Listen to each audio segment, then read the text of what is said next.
Hello everyone, welcome back to my channel. আবারও চলে এলাম একটা ছোট্ট রেসিপি নিয়ে। আজ আমি বানাবো বেগুন ভাপা। দেখুন, বেগুন নিয়েছি আমি তিনটে বেগুনকে এরকম লম্বা লম্বা বোটা সমেত কেটে নিয়েছি। এদিকে একটা মশলার পেস্ট তৈরি করব। তার জন্য আমি কালো সর্ষে, হলুদ সর্ষে আর কাঁচা লঙ্কা দিয়ে আর নুন দিয়ে, যেহেতু সর্ষে ওর মধ্যে একটু নুন দিয়ে বাটলে ওটা তেতো ভাবটা কেটে যায়। এবার জল দিয়ে একটা মশলার পেস্ট আমি তৈরি করে নেব। এদিকে কড়াইয়ে তেল বসিয়ে দিয়েছি। তেলের মধ্যে বেগুনগুলোকে আমি যে কেটে রেখেছিলাম তার মধ্যে আমি নুন হলুদ মাখিয়ে বেগুনগুলো কড়াইয়ের তেলের মধ্যে আমি দিয়ে দিচ্ছি। এবার বেগুনগুলোকে লাল লাল করে একটু ভেজে নিতে হবে।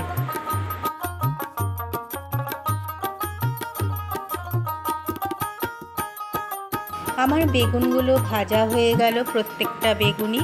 এদিকে আমি মশলার পেস্টটা তৈরি করে রেখেছিলাম। এদিকে একটা গোল টিফিন বক্স নিয়েছি। টিফিন বক্সের মধ্যে দেখুন আমি মশলার যে পেস্টটা তৈরি করেছিলাম সেই পেস্টটা আমি অর্ধেকটাও টিফিন বক্সের মধ্যে নিয়ে নিচ্ছি। যেহেতু ভাপা হলে তো টিফিন বক্সের মধ্যেই করতে হবে। আপনাদের কাছে সবার কাছে এরকম টিফিন বক্স আছে, টিফিন বক্সের মধ্যেই করবেন। এবার আমি ওর মধ্যে একে একে নুন দিলাম। যেহেতু বেগুন ভাজাতে নুন, সর্ষে বাটাতে নুন আছে, সেরকম বুঝে আপনারা নুনটা দেবেন। ওর মধ্যে আমি হলুদ দিলাম আর একটু দই দিলাম। দই দিলে জিনিসটা খুব সুন্দর হয় খেতে। একটু দই দিয়ে দিলাম। এবার যে বেগুনগুলো ভেজে রেখেছিলাম সেই বেগুনগুলো আমি লম্বা লম্বা করে ওর মধ্যে আমি দিয়ে দিচ্ছি। যেহেতু আমার অনেকগুলোই বেগুন, তার জন্য আমি বড় টিফিন বক্স নিয়েছি, সেই জন্য আমি লম্বা লম্বা করে বেগুনগুলো দিয়ে দিচ্ছি। দেখুন, এবার ওর মধ্যে আমি যে মশলার যে সর্ষে বেটেছিলাম সেই সর্ষে বাটিটা, আরেকটু সর্ষে বাটা রেখে দিয়েছিলাম, সেই সর্ষে বাটাটা দেব ওর মধ্যে দিয়ে ওই বাটি ধোয়া জলটাও আমি ওর মধ্যে দিয়ে দেবো। আর এর মধ্যে দেখুন আমি একটা টমেটোকে আমি গোল গোল করে কেটে ওর মধ্যে দিয়ে দিলাম। আর দুটো, আপনারা ঝাল অনুযায়ী দুটো তিনটে যেরকম যে ঝাল খাবেন সেই অনুযায়ী কাঁচা লঙ্কা চিড়ে চিড়ে আমি ওর মধ্যে দিলাম। আর দিয়ে এবার অবশ্যই ওর মধ্যে সর্ষের তেল দেবেন।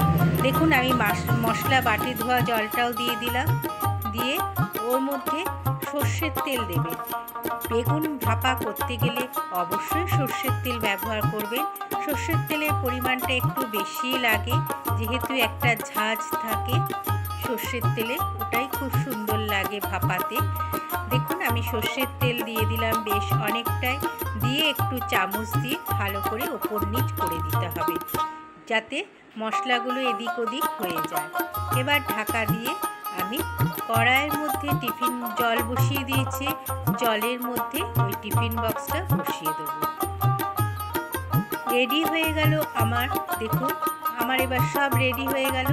এবার কড়াইয়ে আমি জল বসিয়ে দিয়ে জলের মধ্যে আমি টিফিন বক্সটা দিয়ে একদম চাপা ঢাকা দিয়ে বসাতে হবে।